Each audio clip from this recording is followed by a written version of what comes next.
nyuma y'igihe bivugwa ariko bitaremezwa neza, kera kabaye akanama k'inararibonye muri Iran kemeje ko katoye Mujtaba Khamenei nk'umuyobozi w'ikirenga wa Iran. Umwanya asimbuyeho se Ayatollah Ali Khamenei uherutse kwicwa n'ibitero byatangije intambara hagati ya Iran ihanganye na Amerika na Israel. Mujtaba Khamenei ni umugabo w'imyaka 56 y'amavuko.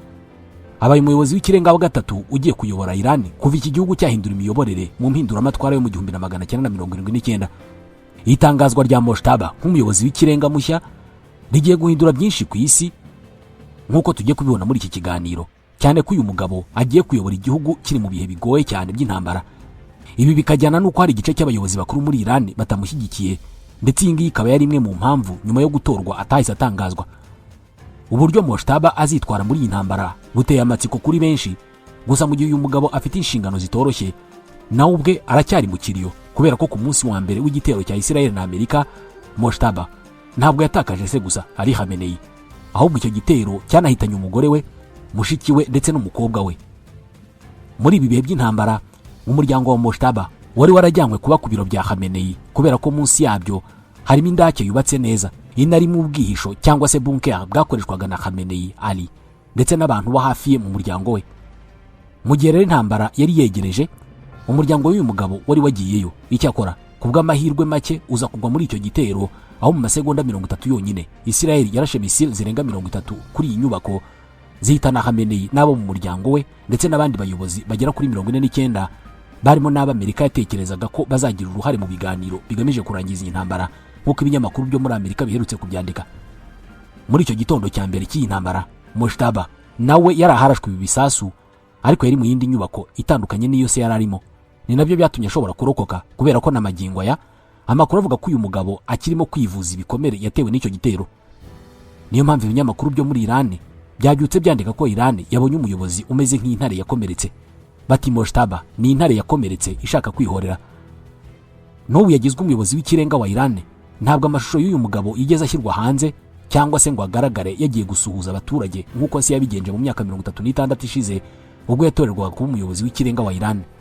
Gusa ku rundi ruhande ibi ntibyatunguranye, kubera ko Mujtaba ni umugabo wabayeho ubuzima bwe bwose yihisha. Kuri internet ushobora kuhasanga amashusho ye make cyane kandi nayo ya vuba. Bwa mbere abanya-Iran benshi bumva ijwi rye hari ejo bundi mu 2024 ubwo yatangazaga ko ahagaritse gutanga amasomo yatangaga ajyanye n'iyobokamana.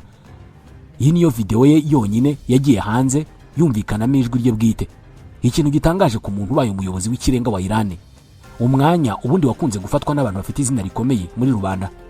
Khamenei ubwo yagirwaga umuyobozi w'ikirenga wa Iran, n'ubundi yari amaze imyaka 8 ari president. Mbere yaho yari umuyobozi wungirije muri Minisiteri y'Ingabo, ndetse yari asanzwe ari umuntu uzwi cyane mu batavuga rumwe n'ubutegetsi. Yaranabifungiwe cyane inshuro zirenga 10, ku buryo muri rubanda izina rye ryari kimenya bose. Uyu munsi rero ubu buzima bwe bwo kubaho yihishe cyane, aho nta mashusho n'amafoto ye biri hanze, ni ikintu akwiriye gukomeraho muri iyi minsi y'intambara, cyane ko ari nimero ya mbere mu barimo guhigwa na Leta Zunze Ubumwe za Amerika ndetse na Israel.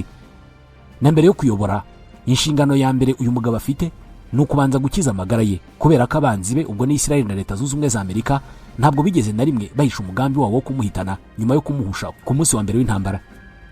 Ubwo byari bitangiye guhwihwiswa ko uyu mugabo yatorewe kuba umuyobozi w'ikirenga wa Iran, Donald Trump yahise abyamaganira kure, avuga ko atabyemera, ndetse anavuga ko akanama k'inararibonye kashakaga kumutora karimo guta igihe.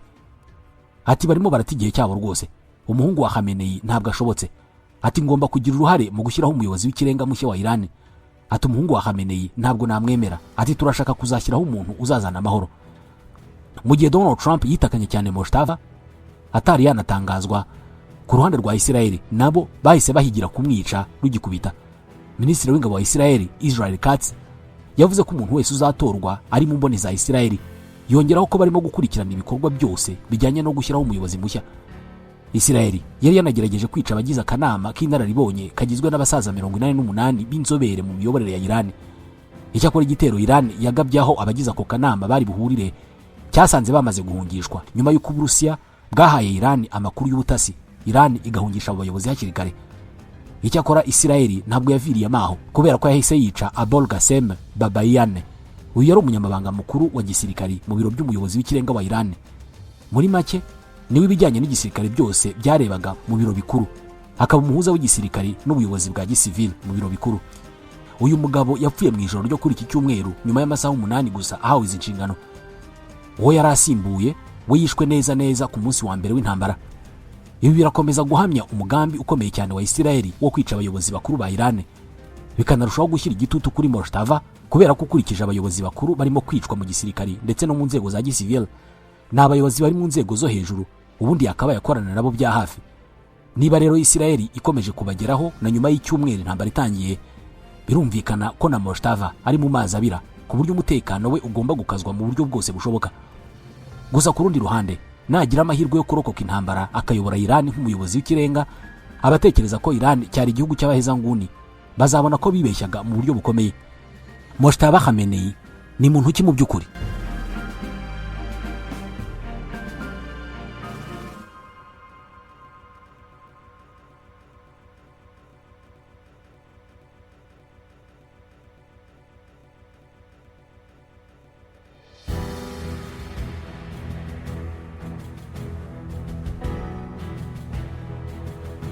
Ayatollah Ali Khamenei yafatwaga na benshi nk'umuyobozi w'umuhezanguni wubakiye igihugu cye ku ngengabitekerezo yo gusenya Amerika na Isiraheli.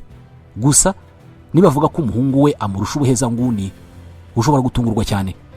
Mojtaba Khamenei byemezwa ko ari umuhezanguni cyane ku buryo amakuru yavuga ko Ayatollah Ali Khamenei yatinye kumutanga nk'umuntu ushobora kuzamusimbura kubera uburyo yabonaga ibitekerezo bye birushaho guheza inguni. Ibyo bita kuba umu extremiste wo ku rwego rwo hejuru, niko babivuga. Nk'urugero rw'intwaro kirimbuzi, mbere y'intambara y'iminsi 12 mu mwaka ushize, Iran yari ifite ububiko bwa uranium itunganyije ku kigero cya 60% kandi ifite ubushobozi bwo gukomeza kuyitunganya ikageza ku kigero cya 90%. Ibyari butume ishobora gukora ibisasu bya kirimbuzi bigera kuri 11. Khamenei yari yaranze ko Iran yubaka intwaro kirimbuzi mu buryo bwuzuye, ahubwo ikaba yakomeza kuguma ku kigero byayorohera kubaka intwaro kirimbuzi ariko ntizubake. N'ikimenyimenyi mu itegeko nshinga rya Iran harimo ingingo ibuza Iran gutunga intwaro kirimbuzi, kandi iyi ngingo yashyizwemo na Khamenei ku giti cye. Ntabwo twahakana ko Khamenei yaziraga Leta Zunze Ubumwe za Amerika na Isiraheli, ariko nanone kuba atarakoze intwaro kirimbuzi ni ubushake bwe, kubera ko mbere y'uko Isiraheli na Amerika basenya inganda zatunganyaga uranium byari byoroshye ko Iran yari gukora intwaro kirimbuzi. Ibibuzwa gusa na Khamenei wabigendagamo gake. Umuhungu we aratandukanye. Byemezwa ko naramuka agize amahirwe yo kurokoka intambara ashobora kuzashyira imbaraga ze zose mu kubaka intwaro kirimbuzi, ndetse nibiba ngombwa akazikoresha hangana na Isiraheli. Ibi turimo kuvuga ntabwo ari amakabya nkuru, kubera ko umuhungu wa Khamenei ngo ni umuhezanguni inshuro nyinshi kurusha se, ndetse akaba umwe mu bantu banga Isiraheli cyane ndetse na Amerika. Umugabo witwa Jaber Rajabi yahoze akora hafi y'umuryango wa Khamenei, aho yari umwe mu barwanyi b'umutwe wa Islamic Revolutionary Guard Corps IRGC. Kuri ubu ariko ni impunzi atuye Dubai. Mu kiganiro yagiranye na The Atlantic yavuze ko Mojtaba ari umugome cyane inshuro 10 kurusha se. Yavuze ko naramuka ashoboye kuyobora akagira amahirwe intambara ikarangira akiri muzima, akiri umuyobozi w'ikirenga wa Iran, ngo hari ibyago by'uko uyu mugabo yatangiza intambara ya gatatu y'isi. Mojtaba Khamenei ashobora gutangiza intambara ya gatatu y'isi kandi igakoreshwamo intwaro kirimbuzi, ngo kubera urwango yanga Isiraheli na Amerika. Ngo ntabwo ari urwango rushingiye gusa ku bibi ibyo bihugu byakoreye igihugu cye, ahubwo ngo ni urwango rushingiye ku myemerere. Muri make abifata nk'inshingano ze guhangana na Isiraheli na Amerika, ibihugu yita ko bihagarariye ikibi cyangwa se ikibi kuri iyi si. Kuri we kurimbura Isiraheli na Amerika ngo ni ikintu cy'ingenzi cyane mbere y'uko isi yinjira mu bihe by'amahoro n'umunezero, ikinjira mu bihe by'ubutabera. Ibi bihe nibyo abandi bantu bafite indi myemerere bakunze kwita ibihe by'imperuka. Muri make ngo kugira ngo imperuka ibeho nuko Isiraheli na Amerika bigomba kuba byaravuyeho. Iyo niyo myizerere ya Mojtaba. Kugira ngo dusobanukirwe imyemerere ye, biradusaba gusobanukirwa gato ibijyanye n'imyemerere y'Abashia. Abashia ni igice cy'Abayisilamu ariko gitandukanye n'Abasuni. Abasuni nibo benshi kuri iyi si, bagize hagati ya 85 na 90% by'Abayisilamu bose ku isi. Abashia biganje cyane muri Iran, igihugu bagizemo ijambo ahagana mu kinyejana cya 16. Magingo ya hejuru ya 80% by'Abanya-Iran bose ni Abashia. Abashia nabo barimo ibyiciro bishingira ku ntumwa cyangwa se imam buri cyiciro cyemera. Hari abemera ba imam 7, abandi bakemera 5. Abashia benshi bemera 12. Imam ni abana bakomoka ku ntumwa y'Imana Muhammad binyuze ku mukobwa we Fatima al-Zahra. Fatima yashakanye na Ali ibn Abd Talib, uyu akaba mubyara w'intumwa y'Imana Muhammad. Uyu Talib washatse umukobwa wa Muhammad niwe imamu wa mbere. hari abandi 11 bamukurikiye. Uwa nyuma yitwa Imam Muhammad ibn al-Hassan. Uyu waracyariho ariko ari mu gihe bita occultation, ahishwe mu buryo bw'umwuka gusa akaba azi ibibera ku isi. Uyu Mahdi azagaruka ku munsi w'urubanza. Umwe twavuze ko mu yindi myemerere hari abavuga ko uyu nguyu azaba ari umunsi w'imperuka. Mu igaruka rya Mahdi ari nawe imamu wa nyuma, azagarura ubutabera n'uburinganire ku isi, atsinda imbaraga z'ikibi, azana amahoro no gukiranuka, ndetse atuma imyizerere ya Islam yaguka ku isi. Mu myizerere y'Abayahudi ibi bifatwa nko kuza ku isi kwa Mesiya, mu gihe mu myizerere ya Gikristo ibi bifatwa nk'igaruka rya Yezu Kristo.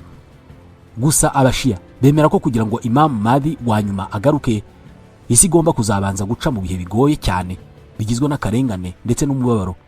Kuri iyi ngingo Abashia bemera ba Imamu 12 nabo bacikamo ibice bibiri. Hari igice cyemera ko Abashia bakwiriye gutegereza bihanganye bakazemera umubabaro bazanyuramo mbere yuko Imamu wa nyuma agaruka ku isi. Gusa ku rundi ruhande hari igice cyemera ko Abashia bashobora kugira icyo bakora kugira ngo bihutishe igaruka rya Imamu wa nyuma. Muri make iki gice cy'Abashia kizera ko cyagira uruhare mu kwihutisha igaruka rya Imamu wa nyuma binyuze mu gukuraho inzitizi zatuma agaruka, ndetse no kugira uruhare mu kurema ibihe bigoye isi igomba kubanza kunyuramo mbere yuko Imamu wa nyuma agaruka. Inzitizi iki gice kivuga ko zigomba kuvaho harimo no guhangana na Israel na Amerika nk'isoko y'ikibi, nk'uko iki gice cy'Abashia kibyizera. Gusa iyi ntabwo ari imyizerere y'Abashia benshi. Bizera kwihangana kugeza igihe Imamu wa nyuma azagarukira. Abizera iki gice ni Abashia wagereranya n'abahezanguni. Mojtaba abarizwa muri iki cyiciro, icyiciro bivugwa ko na Khamenei nyirizina atabarizwagamo. Umutwe wa IRGC twavugagaho mu kanya, uyu mutwe uyita ingabo za Mahdi cyangwa se ingabo za Imamu wa nyuma, zifite inshingano nyamukuru yo gukora ibishoboka byose kugira ngo agaruke. Kimwe muri ibyo bikorwa bizagarura Imamu vuba nk'uko twabivugagaho nuko Israel na Amerika byitirwa Sekibi mukuru cyangwa se Great Satan bigomba kuvaho. Aha niho havuye igitekerezo cyo gushinga imitwe nka Hezbollah na Hamas kandi kegerezwa Israel. Byose bikubiye mu migambi yo kuyirwanya no kuyikuraho. IRGC ntabwo ari umutwe ugizwe n'abarwanyi gusa, ahubwo unafite ibindi bice birimo ibishinzwe imari, ibikora ishoramari ndetse n'ibice bishingiye ku myemerere. Abayobozi bayo mu myemerere bazwiho kuba ari abahezanguni ku rwego rukomeye, batemera ko Islam ishobora gukorana na demokarasi, ntibemera amatora n'ibindi. Hejuru y'ibi byose Mojtaba yambara Said, ni igitambaro cy'umukara uyu mugabo yambara mu mutwe, kikaba ari ikimenyetso cy'uko akomoka mu muryango w'intumwa y'Imana Muhammad. Mojtaba ni igisekuru cya 39 kuva ku ntumwa y'Imana Muhammad, akagira n'amahirwe y'uko asa na se cyane mu bana bose ba Khamenei. Abandi bigisha ariko badakomoka kuri Muhammad bo bambara igitambaro cy'umweru. Aba bantu bafite ubuhezanguni bungana uku nibo Mojtaba yakuriyemo. Imyemerere afite magingo aya yayirahuye muri aba bigisha b'abahezanguni. Kimwe na se, Mojtaba ntabwo yakunze kujya hanze y'igihugu cyane. Inshuro nke yagiye mu mahanga ni igihe gusa yaragiye kwivuza. Mu buto bwe ntabwo yize cyane amasomo asanzwe. Yashyize imbaraga mu kwiga amasomo ajyanye n'imyemerere nk'uko n'abandi bahungu 4 bavukana nawe babigiyemo. Ibi byatewe nuko Khamenei nabo wakuriye mu mashuri ajyanye n'imyemerere yakuze yifuza ko abahungu be nabo bazaba intyoza mu masomo ajyanye n'imyemerere y'idini ya Islam. Kuva yavuka mu 1969 ntabwo Mojtaba yigeze abaho ubuzima butandukanye cyane n'iyi myemerere, ariko by'umwihariko akarengane se yahuye nako mbere yo kugera ku butegetsi kari mu byakongeje cyane urwango rwe kuri Israel. Mu 1975 se yafunzwe inshuro 6 afungwa n'igisirikare cya Pahlavi wari umutegetsi icyo gihe. Khamenei yashinjaga Pahlavi kuba igikoresho cya Amerika. Pahlavi nawe agashinja Khamenei kuba umuhezanguni akamurwanya yivuye inyuma. Rimwe ubwo Khamenei yaragiye gufungwa, abasirikare bagerageje kubeshya abana be ko agiye mu kiruhuko azamara igihe kinini adahari, ariko Khamenei aratsemba asaba ko abana be babwizwa ukuri ko agiye gufungwa n'impamvu afunzwe. Mojtaba yarakiri muto cyane icyo gihe, gusa uko yakuraga yabonaga uburyo se afatwa nabi kandi bigakorwa kubera Israel na Amerika, bityo akarushaho kwanga ibyo bihugu. Mu 1979 ubwo impinduramatwara yatangiraga, Mojtaba n'umuryango we bimukiye i Tehran bavuye Mashhad aho bari batuye. I Tehran Mojtaba yahise ajya kwiga mu mashuri meza, ahahurira n'abana b'abandi bayobozi bari bakomeye icyo gihe. Ubu buzima bwiza ariko ntabwo yabutinzemo kubera ko ku myaka 17 gusa yahise ajya mu ntambara yashyameranyaga Iran na Iraq. Mojtaba yagiye mu mutwe w'abakorerabushake uzwi nka Habib Movement, wari umutwe urimo abasore b'abahezanguni mu myemerere y'Abashia. Bizeraga ko bagomba guhangana na Saddam Hussein nk'umuntu wari warifatanyije n'abanyamerika. Byaje no kugera ubwo Mojtaba aburirwa irengero mu ntambara ndetse bigakekwa ko yapfuye cyangwa se agashimutwa n'ingabo za Iraq. Icyakora nyuma yaje kongera kuboneka. Uko uyu musore yari mu ntambara ni nako se yarushagaho kuzamuka mu ntera. Iyi ntambara yahumuye amaso Mojtaba, ubundi wafatwaga nk'umwana w'umutesi, none hatangira kugira akenge ndetse ngo aniga cyane kwifatira ibyemezo. Benshi bakemeza ko iyi ntambara yarwanya akiri muto yamufashije gukura cyane aba umuntu w'umugabo.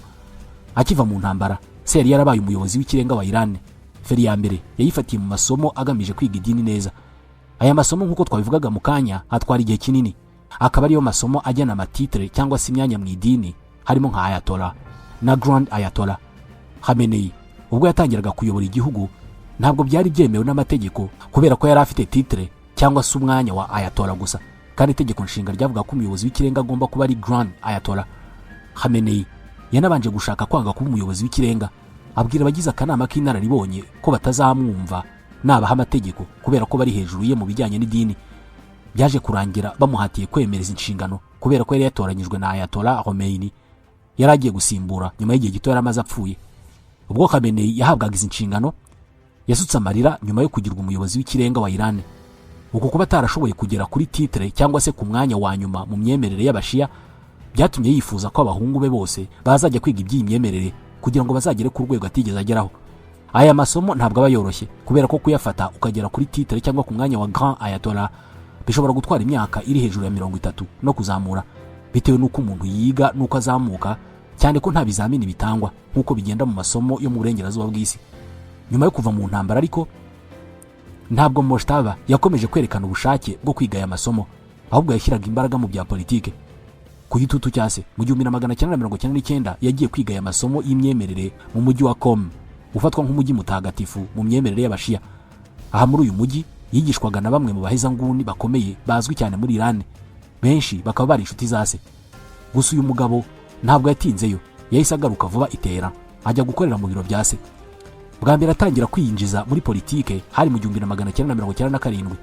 Icyo gihe abanyeshuri benshi muri kaminuza zo muri Iran bari bafite uburakari bwarushagaho kugenda bwiyongera, ndetse biza kurangira mu 1999 bakoze imyigaragambyo ikomeye, benshi barahagwa. Iyi dosiye ngo niyo ya mbere Mojtaba yatangiye gukurikirana, atangira kwiga ibibazo bituma abanyeshuri bigaragambya, ndetse akajya anategura uburyo bwiza bwo guhangana nabo. Gahoro gahoro uyu musore yatangiye kwigarurira icyizere cya se, bikagera ubwo baba bari kumwe igihe kinini, ndetse akanitaba telefoni ze zose. Icyakora igitangaje nuko nta mwanya yari afite mu buryo buzwi, nta titre cyangwa se izina ry'umwanya yari afite muri aka kazi, nubwo wageraga kuri se wese yagombaga kubanza kumucaho. Hagati aho uko yatangiraga kugenda azamuka mu ntera ni nako yatangiraga kugenda azamura abantu bakoranye, barimo abo barwananye mu ntambara na Iraq muri wa mutwe wa Habib Movement. Inshuti yagize yazishyize mu myanya ifata ibyemezo mu nzego z'ubutasi, mu mutwe wa Basij, mu mutwe wa IRGC n'ahandi. Benshi batangiye kuvuga ko uyu musore atangiye kugenda yiharurira inzira izamugeza ku kuba umuyobozi w'ikirenga wa Iran, nubwo ibijyanye n'amashuri y'imyemerere byari byaramwihishe. Mu 2005 nibwo noneho Mojtaba yerekanye uwo ari we neza. Icyo gihe Iran yari irimo kwitegura amatora ya president. Umwe mu bakandida yari Mahmoud Ahmadinejad, wari meya wa Tehran icyo gihe. Ahmadinejad yari umuhezanguni ukomeye wanga Amerika na Israel cyane, gusa akagira ikibazo cy'uko atarazwi cyane nk'abandi bagabo yarahanganye nabo. Ikindi gikomeye nuko Mojtaba yashakaga ko Iran itakomeza kuyoborwa n'abantu batabona Amerika na Israel nk'ikibazo, kubera ko yabafataga nk'abagira uruhare mu guteza akavuyo mu gihugu kikabamo imyigaragambyo myinshi. Ibintu byaje kurangira Mojtaba ashyigikiye Ahmadinejad, ndetse amajwi arahindurwa kugira ngo uyu mugabo aze gutsinda. Mu 2009 nabwo yashyigikiye Ahmadinejad, ndetse yongera kugira uruhare mu kumwibira amajwi, ariko none icyo gihe ibintu byari byarahindutse, abaturage barariye karungu. Biza kurangira bakoze imyigaragambyo ikomeye cyane yamenyekanye nka Green Movement. Mojtaba yifashije Basij ndetse na IRGC, ategeka ko iyo myigaragambyo ihoshwa uko byagenda kose. Abaturage benshi bahasiga ubuzima. Imyigaragambyo mu 2009 niyo ya mbere ikomeye yari ibaye mu mateka ya Iran nyuma y'impindura amatwara yo mu 1979. Bivugwa ko ubugome yakoresheje muri iyi myigaragambyo bwatumye abanya-Iran bamuhimbira indirimbo irimo amagambo agira ati Mojtaba, turizera kuzapfa kugira ngo utazaba umuyobozi w'ikirenga. Hagati aho uko uyu mugabo yazamukaga ni nako yarushagaho gusaba ko inzego zikomeye zarushaho kuza gukorera mu biro by'umuyobozi w'ikirenga wa Iran. Ubwo Khamenei yagirwaga umuyobozi w'ikirenga wa Iran, mu biro bye hakoreraga abakozi 80 bonyine. Uyu munsi ibi biro bikoreramo abakozi barenga 4,000 ndetse n'inzego za leta zirenga 100 ziganjemo inzego z'umutekano, izishinzwe ububanyi n'amahanga, iz'ubukungu n'iz'ubutasi. Ibi byose byagenzurwaga na Mojtaba akantu ku kandi. Uwashakaga gutanga raporo kuri se cyangwa se kumubwira ikindi cyari cyo cyose yanyuraga kuri uyu mugabo. Ubuhangange bwe bwakomeje kuzamuka cyane nyuma y'umwaka wa 2014. Icyo gihe Khamenei yabazwe kanseri ya prostate. Uko imbaraga zarushagaho kuba nke kuri uyu mukambwe, umuhungu we yarushagaho kugira ubushobozi mu gihugu hose. Imbaraga yagiraga imbere mu gihugu ni nazo yagiraga hanze y'igihugu binyuze mu kugira ubutunzi bwinshi. Mu 2009 banki yo mu Bwongereza yafatiriye konti ye yari iriho harenga miliyari imwe y'amadolari. Bikavuga ko yari konti ya Mojtaba ku giti cye. Aha mu Bwongereza kandi uyu mugabo n'uyu munsi ngo afite inzu zifite agaciro ka miliyoni zirenga 130 z'amadolari, akagira n'ibindi bikorwa birimo na hotel. Afite hotel kandi mu Budage ndetse no muri Espagne mu mujyi wa Mallorca. Bivugwa ko afite ibigo by'ubucuruzi mu bihugu nka Leta Zunze Ubumwe z'Abarabu, Luxembourg, Ubusuwisi, Ubutaliyani n'ahandi. Akunze gushora mu Burayi kubera ko ubuvuzi bwaho aribwo bwatumye ashobora kwibaruka umwana. Mu 2003 Mojtaba yari ku gitutu cyase cyo kugira ngo ashake umugore ndetse abyara umwana. Icyo gihe uyu musore yari afite imyaka 34 ariko atarashaka. Ugereranyije n'umuco yari yarakuriyemo ndetse n'ubushobozi yari afite, yari yaratinze gushaka bikomeye. Impamvu yamuteraga gutinda gushaka ni uburwayi yari afite aho igitsina cye kitashoboraga gufata umurego. Ubu burwayi bivugwa ko bwatangiye kumufata akiri muto ariko abugira ibanga. Ubwo yatangiraga gushyirwaho igitutu ngo ashake, nibwo yaje kujya mu Bwongereza kwivuza. Yahagiye inshuro enye. Bwa nyuma yahamaze amezi 3 ndetse bikavugwa ko uyu muhungu yakuwemo intanga zigashyirwa mu mugore we Zara Haddad Adel. Bari barashakanye mu 2004. Nibwo yabonye kubyara umwana wa mbere mu 2006, ari nabwo bwa nyuma Mojtaba yivurije mu Bwongereza. Mu gihe yamaze muri icyo gihugu ngo yaragikunze cyane, atangira kugishoramo imari no kukibikamo amafaranga. Uyu mugabo uyu munsi asigaranye abahungu 2 nyuma y'uko umugore we n'umukobwa we baguye mu gitero cya mbere cyatangije intambara. Mu 2019 Amerika yafatiye ibihano Mojtaba ndetse imushinja kuba atagira umwanya wemewe mu biro bya se, ariko ngo akaba umwe mu bafata ibyemezo bikomeye kuri buri kintu. Amerika kandi yavuze ko uyu mugabo yari asigaye ahabwa inshingano nyinshi zirimo kuyobora IRGC ndetse n'umutwe wa Basij. Akandi kazi gakomeye uyu mugabo yakoze ni uguhuza ibikorwa bya Hezbollah ndetse n'ubuyobozi bukuru bwa Iran. Bikavugwa ko ngo yari inshuti cyane ya Hassan Nasrallah, wari umuyobozi mukuru wa Hezbollah mbere yo kwicwa mu 2024. Nasrallah nawe yari umuhezanguni ukomeye cyane wizera cyane byo kurimbura Isiraheli mbere yuko imamu wa nyuma agaruka ku isi. Video ya mbere yagaragaye ya Mojtaba yaje gato nyuma y'urupfu rwa Nasrallah. Bikavuga ko rwamubabaje cyane, ariko kandi ngo rwanabaye ikintu cya nyuma cyamwemeje ko ari we ugomba kuzasimbura se nk'umuyobozi w'ikirenga wa Iran kugira ngo azabone uko ahangana na Isiraheli neza, kongeraho Amerika n'Ubuhindi. Mvuze Ubuhindi kubera ko ni igihugu Khamenei yakundaga cyane, ahanini kubera amateka maremare ari hagati y'Abaperse n'Abahindi. Iran yagurishaga petrol ihendutse ku Buhindi ndetse ibihugu byose bifite ijambo rikomeye mu muryango wa BRICS. Gusa Mojtaba ntabwo yemeranya n'Ubuhindi, igihugu avuga ko gishyigikiye cyane Isiraheli na Amerika aho kubirwanya. Iyi ni imwe mu ngingo atumvikanagaho na se. Amasaha make mbere y'uko intambara itangira, Minisitiri w'Intebe w'Ubuhindi Narendra Modi yari yagiye uruzinduko muri Isiraheli. Ibi byose bikarushaho gutuma Mojtaba amureba nabi. Naramuka ashoboye kuyobora nyuma y'intambara, byitezwe ko mu bihugu azabangamira harimo n'Ubuhindi. Ubusanzwe bwari mu bihugu bifitanye umubano mwiza na Iran, cyane cyane umubano ushingiye ku bucuruzi, kubera ko nyuma yo kugura petrol muri Iran, Ubuhindi bwagurishaga imiti, ifumbire n'ibindi bitandukanye. Ibi bicuruzwa byagoraga Iran kubibona kubera ibihano iki gihugu kimaze imyaka myinshi gifatiwe. Hagati aho abanenguye umugabo bakomeje kuzamura amajwi imbere muri Iran. Ali Larijani twagarutseho nk'umwe mu bayobozi bakomeye basigaranye inshingano zo kuyobora igihugu, n'umwe mu babanje kuvugwaho kunenga itoranywa rya Mojtaba. Ahanini akavuga ko atujuje ibisabwa cyane cyane mu bijyanye n'inyigisho z'idini. Nkuko twabivugagaho, Mojtaba ari ku rwego ruri munsi ya Ayatollah, kandi ubundi itegeko nshinga rivuga ko yakabaye ari Grand Ayatollah kugira ngo yemererwe kuyobora igihugu. Larijani afite murumuna we witwa Amoli Larijani, uwo ni Ayatollah, ndetse ngo afite amahirwe yo kuzagera ku rwego rwa Grand Ayatollah. Ikibazo nuko uyu mugabo yigeze kuvugwa mu bibazo bya ruswa, ibyatumye atakarizwa icyizere. Gusa nanone kubera ko ari umugabo ufite izina mu gihugu, hari amajwi menshi yari yasabye ko nawe yarebwaho akaba ari wagirwa umuyobozi w'ikirenga wa Iran. Umuryango wa Larijani urakomeye cyane muri Iran, ugereranywa n'umuryango w'Aba Kennedy muri Leta Zunze Ubumwe za Amerika. ahanini kubera ko abahungu benshi bo muri uwo muryango bagize ijambo n'imbaraga mu buyobozi bwo hejuru bwa Iran. Impamvu nuko se w'aba bagabo yari Grand Ayatollah Mirza Hashem Amoli, akagira ijambo rikomeye muri Iran ndetse na Iraq bitewe n'inyigisho ze, by'umwihariko akaba inshuti magara ya Ayatollah Ali Khamenei ndetse akaba yaranamwigishije. Ibi byose byari byatumye benshi batekereza ko Mojtaba ashobora kwirengagizwa, ariko ibi ntabwo ariko byagenze. Larijani yavuze ko yizeye ubuyobozi bwa Mojtaba, ubuyobozi gitezwe ko azakomeza kugiramo uruhare rufatika muri iyi ntambara. Gutorwa kwa Mojtaba bivugwa ko byagizwemo uruhare rufatika n'umutwe wa IRGC. Muribuka wa mutwe wa Habib warwanye mu ntambara ya Iran. Abari abarwanyi bawo babaye inshuti na Mojtaba ku buryo amaze kugera mu myanya ifata ibyemezo yagiye bazamura mu ntera. Uyu munsi ni abayobozi bakomeye ari nabo basunitse cyane kugira ngo Mojtaba agirwe umuyobozi w'ikirenga, kabone nubwo atabyemerewe mu itegeko nshinga kubera ko atari Ayatollah. Ikindi nuko IRGC igizwe n'abantu b'abahezanguni kandi bifuza kuyoborwa n'undi muhezanguni wanga Israel na Amerika. Ibi kandi bijyana nuko Mojtaba ashobora gufasha IRGC mu gukomeza kumvwa n'abaturage, cyane ko nubwo Khamenei yishwe ariko umuhungu we ni ikimenyetso simusiga ko imiyoborere iri mu murongo wa Khamenei izakomeza. Ibi bikazagira uruhare mu guturisha abaturage bari bashyigikiye Khamenei, abaturage bashobora kuzakenerwa cyane cyane mu gihe muri Iran haba intambara hagati y'abaturage bashyigikiye ubutegetsi n'ababurwanya. Iyi ntambara ntabwo ifite amahirwe menshi yo kuba, gusa mu gihe Amerika yarimbura ubuyobozi bwose bwa Iran nk'uko yabigenje muri Iraq na Libya, byashoboka cyane ko abaturage hagati yabo basubiranamo imbere muri Iran. Ikindi kandi IRGC izi neza Mojtaba kubera ko nubwo atari umuyobozi wayo mu buryo bwuzuye, ariko yakomeje gukorana nayo aho yari umuhuza wayo na se. Icyo kuba yararwanya intambara ya Iraq nacyo kiramufasha mu gushyigikirwa cyane na IRGC. IRGC ni umutima wa Iran kubera ko igenzura hejuru ya 60% by'ubukungu bw'icyo gihugu, ku buryo ikivuze kenshi kirumvikana kandi kigakurikizwa imbere muri Iran.